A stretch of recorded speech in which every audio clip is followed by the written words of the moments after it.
We always said our heart was big enough to cover Virginia. So we said, what is this place? It's a haven. And our heart. So we wrote it down on a piece of Kleenex. We really did. And we took it to the bishop and showed it to him and said, we want to name this organization Heart Havens. So that's where we got our name, that our heart was big enough to cover Virginia.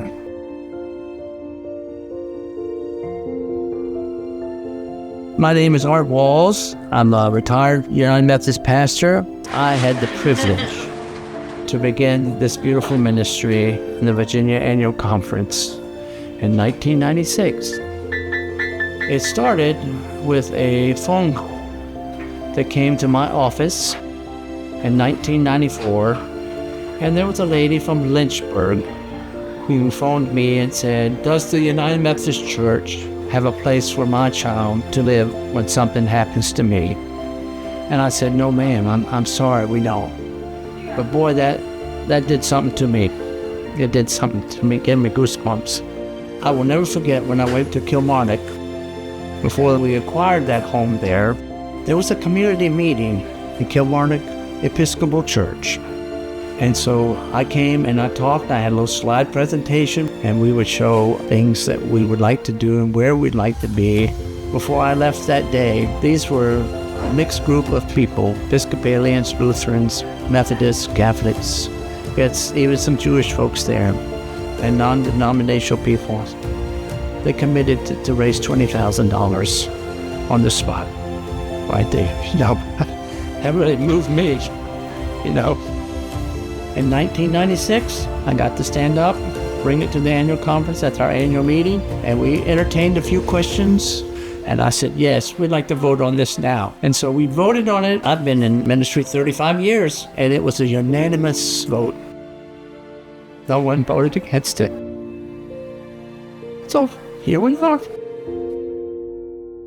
Heart Havens is celebrating 25 years, and we are here to understand kind of our beginnings and celebrate all of the people who have come together to make a difference in the lives of people with disabilities. Heart Havens is an organization that have multiple residences.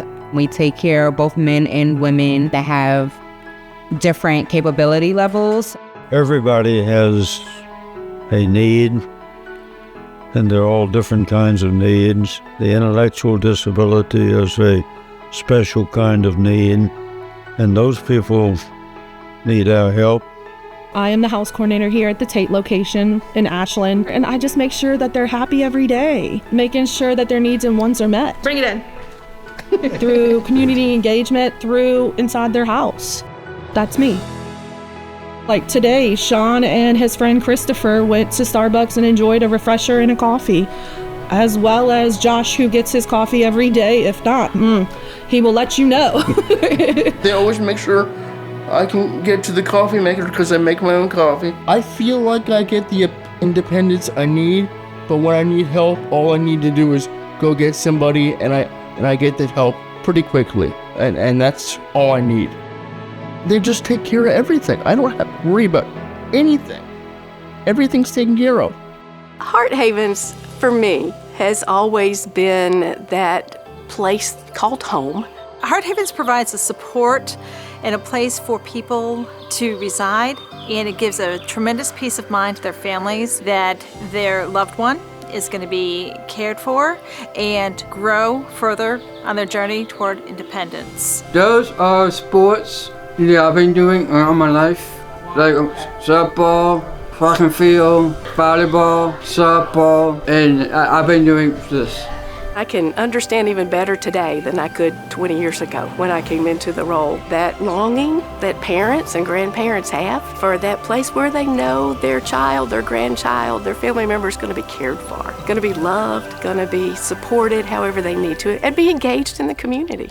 The compassion that the individuals have in their own unique ways brings out your compassion even more. Heart Havens allows you to help them live their best lives. It's like a family. They take care of you as well as you taking care of them. You want to make sure that someone loves them. I mean, someone can care for you. They can make sure you're clean and dry and fed. But without any love, we won't flourish. And so there has to be love as well. Charles has loved his home here. And that's very comforting because one of my mother's biggest concerns before she passed away was to get him grounded in a new home. But we get into those moments where we're tired and we're run down and we want to go to our safe place. We all have that place. And to have Charles say, I want to go home. He wanted to be in his room with his things, in his house. And this house is his house. Our dream, our goal, was that we wanted to assign or align a church with every home. And that, I think, was a good model. Heart Havens has been a favorite project of ours. I'm also a member of the United Methodist Church. We have work crews come out here every spring and every fall. We've done a lot of things. And so over the years, they began to develop a pattern of how to put the homes in areas where it's easier to manage centrally when you have clusters of homes. Not that they're next door to each other, because they need to be integrated into the community, but they're within a close proximity so that you can share a manager, you can share a staff as needed sometimes, and also, too, the homes can get together for communal kinds of things. And they do. They have a lot of fun doing that sort of thing. I think our homes are good for the community. People see our residents, they see that we're doing some good things here. The community outings that they do, we have a book that they're able to choose the activities that they would like to do. And staff play a major role in that as well because some of them are nonverbal, so we have to gauge them with pictures. So they pick activities according to what they want to eat, the pictures. Yeah, I would let them go first. This house in particular, I'm gonna be honest. Age before beauty, you know. They are probably out in the community like literally every other day. So we do a lot of community outing activities. It's pretty much a family here because it has to be. We're home, they're home, they live here. So our role is just to make them feel wanted and needed. Because sometimes you got to know what they like. You got to kind of introduce them to certain things when you go out. So what I did was ask them, do you go to the library? Do they like to read? And they say, yeah. And they enjoy going in the kids section and then scanning their own books. Heart Havens offers a wealth of different things. You know, when our clients are here, we pretty much go off whatever they want to do. They really want their clients to be out in the community. They really want them to be independent and, you know, show people that they're here, they're independent, and they're thriving. My girl, talking about my girl. They say something once, we try to look into it and find ways we can include it in their everyday life, just to make them feel heard, because most people in group homes don't feel heard. They're usually overlooked. And so our job is to make them feel loved, heard, and wanted, and let them feel a part of the world and not just existing in it. I think in the future, the Heart Havens will have great success because there's always this need. There's always people need to take care of each other. And I think what's really important about these homes is that there's a genuine love for people. I would say this is not necessarily work for me. I really do enjoy doing this. People may not realize that, you know, we become their family. So, and the truth is, they become a part of our lives as well, because when I leave here, I may go home to my family, but I'm still thinking about each one of these residents and how their night was and how their next day will be.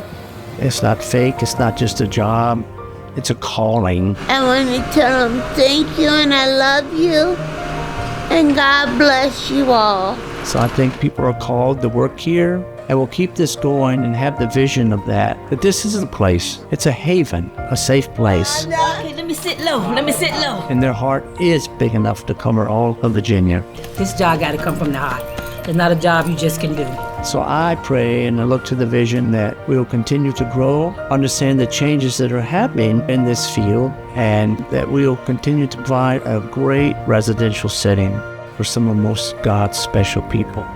And people can help that happen. They get behind it and support it, not only, you know, financially, but with their prayers and just doing something for each Heart Haven home? So Heart Havens has had to go through a series of years where we've had to kind of evaluate where some of our group homes were and our programs and how successful they were being at delivering services. We've restructured in a way where our homes are stronger and better than ever with having sister homes. All of those extra things require the donations and the support of our donors and our volunteers. We've always been that agency where there's that will, there's a way, and there's that commitment to living our vision and just supporting people. And I really think that we have a strong administrative team and team members at all of our programs who want to see us expand so that we're supporting more people. So I think there's a lot of belonging, a lot of connection, and I think that's the secret ingredients to our services. We're not manufacturing something in the back. It's that human connection that two people have that is the beauty in the services that we provide.